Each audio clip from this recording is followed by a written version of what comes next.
జై శ్రీరామ్. నారాయణి అనుగ్రహంతో ఈ వ్రత పరమార్థం తెలుసుకునే ప్రయత్నంగా, ఈ వ్రతం యొక్క పరమార్థం వ్యక్తి శ్రేయస్సు, కుటుంబ సౌభాగ్యం, సమాజ కళ్యాణం చేకూరడమే.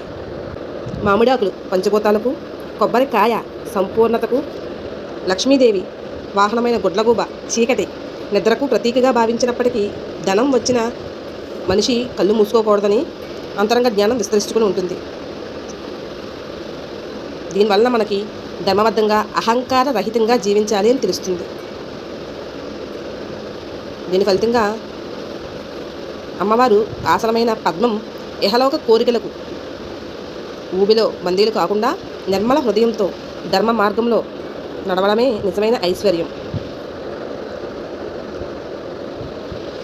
వ్రతతి ఇది వ్రతం అంటే మానవుని సన్మార్గంలో నిలిపే సంకల్ప బలమే వ్రతం.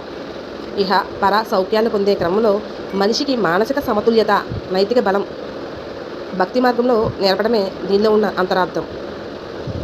వరాలను ప్రసాదించే కరుణాప్రదాయినిగా వరలక్ష్మిని కొలుస్తాం కదా.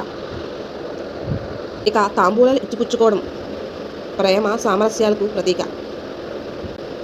వరలక్ష్మి జ్ఞానం, ధనం, ధర్మం, ప్రేమ, సంతృప్తి, సేవ, శాంతి, మంగళం అనే జీవన సంపదను ప్రసాదించే తల్లి.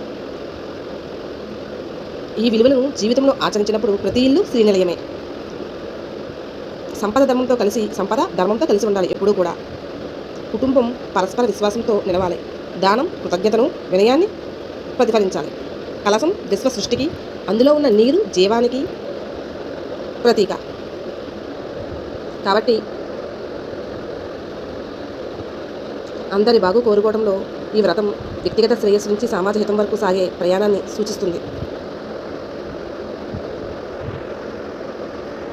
సిరిలకే చల్లని తల్లి వరలక్ష్మి అనుగ్రహం అందరికీ, అన్ని కుటుంబాలకి రావాలని కోరుకుంటూ, పెళ్ళైన మహిళలు కుటుంబ శ్రేయస్సుకు, భర్త దీర్ఘాయుషును కాంక్షిస్తూ, అవివాహితులు అనుకూలమైన వరుడు ఖచ్చితంగా రావాలని కోరుకుంటూ వరలక్ష్మి వ్రతాన్ని ఆచరించాలని ఆశిస్తూ